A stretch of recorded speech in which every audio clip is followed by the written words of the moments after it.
अगर भगवान का नाम लेना है तो पहले अम्बेडकर का नाम लीजिए, क्योंकि अगर हम तो भाई सवर्ण बिरादरी हैं, लेकिन फिर भी हम कहते हैं कि हमारे भगवान अम्बेडकर हैं, क्योंकि अम्बेडकर की वजह से ही ये देश सुरक्षित है। इससे साबित होता है कि अम्बेडकर और अम्बेडकर के संविधान को ये लोग बर्दाश्त नहीं कर पा रहे हैं और हम छात्रों का कहना है कि अमित शाह माफी मांगे। अम्बेडकर हमारे लिए भगवान थे, हैं और रहेंगे। अम्बेडकर मरोड़ के पेश करना वो उसका अलग है। अगर अब ये कहा जा रहा है कि नहीं ये बस एक ही पार्टी अम्बेडकर जी का विरोध कर रहा है, ये तो गलत बात है। हम अगर बात करें जो अम्बेडकर जी की, अगर ये बात की है कि संविधान की बात किया जाता है कि संविधान उखाड़ा जा रहा है, फेंका जा रहा है, फाड़ा जा रहा है, संशोधन हो रहा है, हम तो ये मानते हैं क्या इसके पहले नहीं होता था। नमस्कार। बीते दिन संसद में गृह मंत्री अमित शाह जी के द्वारा एक कथन जो काफी ज्यादा वायरल है, कई विपक्ष के नेताओं एवं पत्रकारों के द्वारा ये क्लिप वायरल की जा रही है, जिसमें कहा जा रहा है कि अमित शाह गृह मंत्री साहब ने बाबा भीमराव अंबेडकर साहब का अपमान किया है। उस वायरल क्लिप में ये कहा जा रहा है अमित शाह गृह मंत्री जी के द्वारा कि जितना ये विपक्ष के लोग फैशन बना लिए हैं, अंबेडकर अंबेडकर अंबेडकर करते हैं, अगर उतना भगवान का नाम ले लिए होते तो सातों जन्म में स्वर्ग प्राप्ति हो जाती है। इसी को लेकर के पूरे देश में हंगामा मचा हुआ है।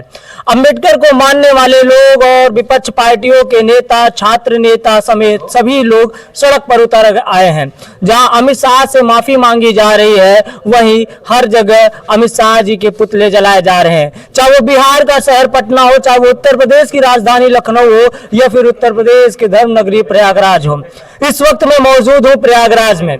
यहाँ के छात्रों में भी काफी ज्यादा आक्रोश है, यहाँ के लोगों में भी काफी ज्यादा आक्रोश है कि हिंदुस्तान का छात्र नहीं सहेगा अंबेडकर जी का अपमान। एक बयान को लेकर के बड़ी ज्यादा चर्चाएं हैं, जहां आज संसद में काफी ज्यादा हंगामा देखने को मिला। विपक्ष के सांसद अंदर नहीं घुस पाए, संसद के अंदर नहीं जा पाए, जहां काफी ज्यादा बवाल हुई, धक्का मुक्की हुई, उसमें कई सांसदों को चोटें भी आई। यूपी के विधानसभा में भी विधानसभा सत्र चल रहे हैं, जहां समाजवादी पार्टी के विधायकों ने अंबेडकर जी की तख्ती लेकर के अंदर घुसने का प्रयास किया, वहां काफी ज्यादा नारेबाजी की। छात्र सभा ने भी अपना विरोध प्रदर्शन किया। तो आइए आज यहीं के छात्रों से जानने का प्रयास करते हैं कि आखिर इनका क्या कहना है और इस बयान को लेकर के ये क्या सोचते हैं। सबसे पहले इधर ही से मैं शुरू करूंगा। जिस तरीके से गृह मंत्री साहब का एक बयान जो एक वायरल क्लिप किया जा रहा है, उसको लेकर के आपका क्या समझना है? पहली बात तो मैं यह स्पष्ट कर देना चाहता हूँ कि हम लोग यहाँ पर किसी राजनीतिक विचारधारा पार्टी से जुड़े हुए लोग नहीं हैं। हम लोग सभी लोग छात्र हैं और छात्रों के लिए जैसे अम्बेडकर कहा जाता है कि अम्बेडकर एक ऐसे हमारे देश के महापुरुष रहे हैं जो शोषित, वंचित, पिछड़ों, दलितों और छात्रों के लिए एक मसीहा जैसे है। और जो अमित शाह जी का बयान आया हुआ है कि अगर इस तरह से अम्बेडकर अंबेडकर करना आजकल अंबेडकर करना आज के नौजवानों या विपक्षी पार्टियों के फैशन हो गया है, तो उससे हमें कोई ताजुब नहीं है। चूंकि भारतीय जनता पार्टी की हमेशा से मंशा रही है कि अम्बेडकर और अम्बेडकर के संविधान को मिटा दिया जाए, तो हमें इस पर कोई आश्चर्यजनक बात नहीं लग रही। हमें तो बड़ा आश्चर्य हो रहा है कि इतने दिनों तक अपनी बात को दबा करके कैसे रखे थे, और जिस तरह से आज इन्होंने जाहिर कर दिया कि अम्बेडकर से हमें इतनी एलर्जी है, इससे साबित होता है कि अम्बेडकर और अम्बेडकर के संविधान को ये लोग बर्दाश्त नहीं कर पा रहे हैं और हम छात्रों का कहना है कि अमित शाह माफी मांगे। क्या आप भी चाहते हैं कि अमित शाह जी को माफी मांगना चाहिए? अमित शाह जी ने क्या क्या क्या नहीं कहा, मैं उस पर नहीं जाना चाहता हूँ, लेकिन अगर कोई भी व्यक्ति अम्बेडकर जी पर निशाना लगाता है तो मैं केवल इतना कहूंगा कि अम्बेडकर को समझने के लिए चाहे कोई भी हो, उसको अम्बेडकर बनना पड़ेगा। अम्बेडकर के दर्द को समझना इतना आसान नहीं है। छोटे बच्चों को चलती हुई बैलगाड़ी से फेंक दिया जाता है। उस परिस्थितियों में अगर कोई व्यक्ति उत्पन्न हो के पूरे देश का, पूरा विश्व में अपना नाम रोशन करता है, देश का संविधान लिखता है, तो एक भगवान ही है। और वो क्या जाने जो अम्बेडकर को भगवान न समझे। अगर अम्बेडकर न होते तो आज कितने गरीबों को पीटा जाता, कितने लोग शिक्षा से वंचित होते। अम्बेडकर, अगर भगवान का नाम लेना है तो पहले अम्बेडकर का नाम लीजिए, क्योंकि अगर हम तो भाई सवर्ण बिरादरी हैं, लेकिन फिर भी हम कहते हैं कि हमारे भगवान अम्बेडकर हैं, क्योंकि अम्बेडकर की वजह से ही ये देश सुरक्षित है। अगर अम्बेडकर जब नहीं थे, जब संविधान नहीं था, तो कितने विदेशी आए, कूट कूट के चले गए, कोई भगवान बचाने नहीं आया। आज अम्बेडकर जी का संविधान है, उस संविधान के चलते हम लोग सही हैं। जो ये कोई भी पार्टी हो, चाहे सपा हो या बसपा हो या भाजपा हो या कांग्रेस हो, सब कुछ भी कर रहे हैं तो अम्बेडकर के संविधान के आड़ में ही कर रहे हैं। और अम्बेडकर जी ने जिस लोकतंत्र को प्रफुल्लित किया इस देश में, और जिस लोकतंत्र को बनाया है उस लोकतंत्र के तहत भारत का नाम जितना ऊंचा हुआ है किसी भी युग में किसी भी काल में नहीं हुआ है। तो अम्बेडकर जी हम लोग के भगवान हैं, भगवान थे और भगवान रहेंगे। उसके आगे हम लोग का कोई भगवान नहीं है। छात्रों का एक ही भगवान है, अम्बेडकर जी। क्या सच में गृह मंत्री साहब ने अम्बेडकर जी का अपमान किया है? छात्रों के लिए अम्बेडकर ही सबसे बड़े भगवान? भाई बिल्कुल मानना जाएगा कि जिस तरीके से संसद में चल रही हैं कार्रवाइयाँ आजकल देखी जा रही हैं, पहले गांधी फिर नेहरू अब फिर अम्बेडकर पे बात आई है, तो इससे यही कहा जा सकता है कि वो भाई देश के गृह मंत्री हैं और उनके जुबान से एक सामान्य शब्दों में किसी महान पुरुष को इस तरीके से संबोधन नहीं किया जा सकता है।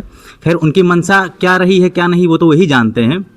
लेकिन रह गई बात अम्बेडकर, सिंबल ऑफ नॉलेज, दुनिया के सबसे पढ़े लिखे इंसान, और उनके बारे में मतलब ये सब बातें कहना एक सामान्य तरीके से उनके किसी भी महान पुरुष के आगे मतलब द ग्रेट इसीलिए लगता है कुछ किया हुआ है।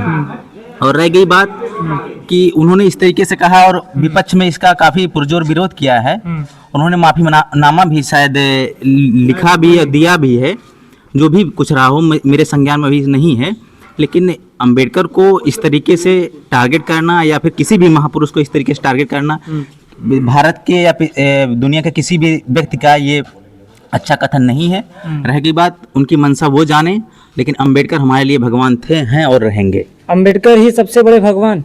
भाई उसमें सही बात है। अम्बेडकर जी जो किए हैं, जो उनकी जो लिखा पढ़ी हुई है जो चीज़ है उनका तो भाई मान होना ही चाहिए। और सभी से अच्छी बात ये है कि भाई सबके लिए किए हैं, ऐसी बात नहीं है। आज अगर संविधान ना होता तो हमें तो नहीं लगता है कि किसी बोलने में या जो चीज़ है आज हम जो अपना बात रख पा रहे हैं, जैसे भी रख पा रहे हैं, जैसे हैं सबके लिए खड़े थे। और रही बात जो संसद में गृह मंत्री क्या बोले हैं क्या नहीं बोले हैं, अगर शायद ये बोले हैं तो ये तो बहुत गलत चीज़ है, ठीक है। शायद हमें स्पष्ट रूप से पूरा उसे सुनना चाहिए था कि अंबेडकर जी के बारे में अमित शाह जी ने कहेगा है, ठीक है। दूसरी बात ये है कि अब तोड़ मरोड़ के पेश करना वो उसका अलग है। अगर अब ये कहा जा रहा है कि नहीं ये बस एक ही पार्टी अंबेडकर जी का विरोध कर रहा है, ये तो गलत बात है।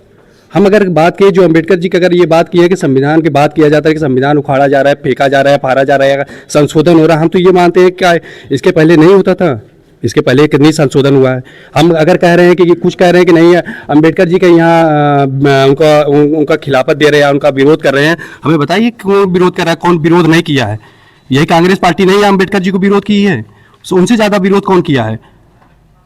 उनको हटाया गया था, कौन सम्मानों दिए हैं। सम्मान की बात देखिए वो राजनीति अलग चीज़ है। अगर ये बोले हैं तो गलत चीज़ है, ये तो सबसे हम निकोटिक है। लेकिन अगर बात करें कि नहीं भाजपा ये विरोधी है, अंबेडकर जी का अपमान कर रहा है, अंबेडकर जी क्यों चल रहा है, ये तो हम गलत, इसका हम नहीं मानते, ये चीज़ नहीं मानता। भाई सम्मान दिया, ऐसी बात नहीं है कि नहीं सम्मान दिए हैं इनको। जब इतना ज्यादा मामला ने तूल पकड़ा तब कल गृह मंत्री अमित शाह जी ने प्रेस कॉन्फ्रेंस करके कहा कि उनके बयान को एडिट करके तोड़ मरोड़ करके विपक्ष ने पेश किया है, हम उन पर लीगल नोटिस भी भेजेंगे। पूरा बयान सुना जाना चाहिए जिसमें हमने किसी प्रकार से अंबेडकर जी का अपमान नहीं किया। हम लोग हमेशा अंबेडकर जी के दिखाए हुए पथ पर चलने वाले लोग हैं। इन्होंने कहा कि भाजपा ने कभी अंबेडकर जी का अपमान कर ही नहीं सकती है।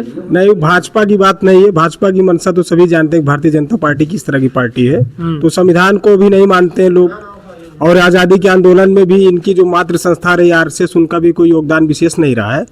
तो भारतीय जनता पार्टी तो अंबेडकर और संविधान को लेकर के बोलने लायक कुछ है नहीं। और दूसरी बात अमित शाह करे कि हमारे बयान को तोड़ मरोड़ को पेश किया जा रहा है, तो उन्हें सबसे पहली लीगल नोटिस संसद टीवी के खिलाफ देना चाहिए, जो हम लोगों के लिए प्रसारित करती है, जो पब्लिक में डोमेन में जो चीज़ें जाती है संसद टीवी के माध्यम से जाती है।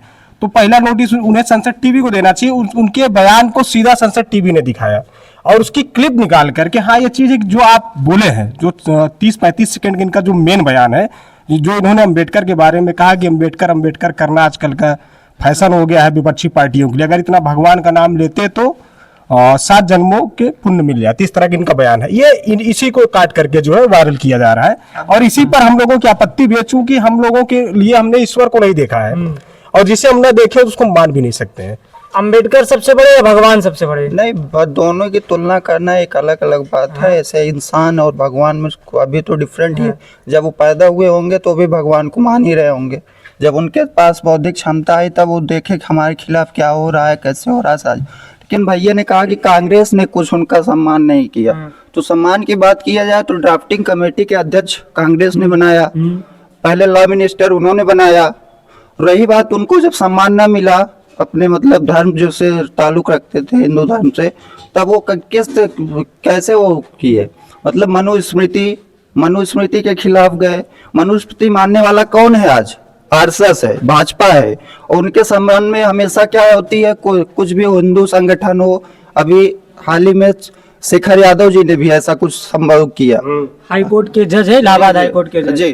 तो ये सब क्या है, संविधान के खिलाफ ही है ना। और वो किस्म के हिंदू संगठन में बोले, हिंदू संगठन किसका है? भाजपा की है। भाजपा किसकी है? आरएसएस की है। तो इससे जाहिर होता है क्या है ये समस्या। कहीं ना कहीं लगा आपको भी ये कहा जा रहा है कि गृह मंत्री जी ने अम्बेडकर जी का अपमान किया। लग नहीं रहा है, सत्य है, है। मैं तो ये कहूंगा कि उनको इस्तीफा देना चाहिए। अच्छा जी बिल्कुल। आप भी अमित शाह जी से इस्तीफा मांग रहे हैं? बिल्कुल बिल्कुल, अमित शाह जी से इस्तीफा हम भी मांग रहे हैं। अगर वो गलत किए हैं, उन्होंने ये बयान दिया तो उनको इस्तीफा देना चाहिए। क्या लगता है जो जिस तरीके से 2 दिनों से काफी ज्यादा बवाल मचा है, चाहे वो संसद हो चाहे संसद के बाहर हो, आम जनता में भी है, काफी ज्यादा आक्रोश देखा जा रहा है? जी देखिए, ये तो गलत बात है। अगर जो किसी महापुरुष को इस तरीके से कहना, ये अच्छी बात नहीं है। वो देश के गृह मंत्री हैं, शायद अगर जो वो गृह मंत्री हैं तो उस संविधान की वजह से जो उन्होंने अपने द्वारा लिखा है या संविधान सभा द्वारा जो लिखा गया है, और जो चाय बेचने की बात कर रहे हैं मोदी जी की, हम चाय बेचने वाले हैं, वो उन्हीं की देन है, संविधान की ही देन है, नहीं तो शायद वो वहाँ पहुँच नहीं पाते। तो मैं ये कहना चाहूँगा कि बीजेपी की तो ये मंशा ही रही है मनुवादियों की, इसलिए हम इस पर कुछ ज़्यादा बात ना कह के ये कहेंगे, अगर उन्होंने कहा है तो उनको इस पर इस तरह की बातें नहीं करनी चाहिए, और उनको अगर जो कहा है तो उन्हें माफ़ी मांगनी चाहिए। अच्छा, क्या कहना है आपको इन सारे मुद्दे पे? अरे हम कहेंगे यही कि तुलना करने के बजाय वो अंबेडकर की बात माने होते, और अंबेडकर की देन है कि वो तुलना करने संसद में पहुंचे हैं। ठीक है, उस लायक है, राम के कहने से नहीं गए, संसद बना है तो अंबेडकर की देन से बना है। ठीक, और उनको बात करना, एजुकेशन पे बात करनी चाहिए, जो हमारी मुख्य मुद्दा है स्टूडेंट का। ये मुद्दा भटकाने काम कर रहे हैं। ये अपना मंत्रालय देख नहीं पा रहे, इतना दिनों से मणिपुर जल रहा है, उस पर इनकी कोई टिप्पणी नहीं आती है। और ये लोग बांग्लादेश की राजनीति में हस्तक्षेप मतलब कहते हैं विपक्ष के लोग बांग्लादेश पर नहीं बोल रहे हैं। पहली बात तो है कि आपका गृह मंत्रालय जो है वो मणिपुर को नहीं संभाल पा रहा है, अपना काम ढंग से नहीं कर पा रहे हैं, तो विपक्ष पर मरते हैं कि तुम ईश्वर का नाम लो। अरे यार, जब ईश्वर का ही नाम लेना है तो हम मंदिर जाएंगे, संसद में क्यों जाएंगे? संसद अगर हम पहुंचे तो गरीब जनता की बात उठाएंगे, जिसके हम प्रतिनिधि हैं, जो हमारी बात उठा रहा है। अगर कोई विपक्ष का आदमी अंबेडकर के संविधान को अगर तोड़ने मरोड़ने का प्रयास किया जा रहा है, खत्म करने का प्रयास किया जा रहा है, अगर संसद में कोई विपक्ष का नेता इस तरह की बात करता है तो उसकी बात जायज है। और अमित शाह का जो बयान है बेहद घिनौना और अपमानजनक है। तो हम आपको दिखा रहे थे कि उत्तर प्रदेश के प्रयागराज में जो छात्र हैं, इनके बीच में काफी ज्यादा आक्रोश देखा जा रहा है। सीधे से कई छात्रों ने तो ये कहा है कि गृह मंत्री साहब को इस्तीफा दे देना चाहिए, क्योंकि अगर वो संसद में पहुंचे हैं तो वो भी बाबा भीमराव अम्बेडकर साहब की ही देन है। तो आप इस खबर पर क्या सोचते हैं, कमेंट बॉक्स में हमारे साथ जरूर बताइएगा। तब तक के लिए नमस्कार।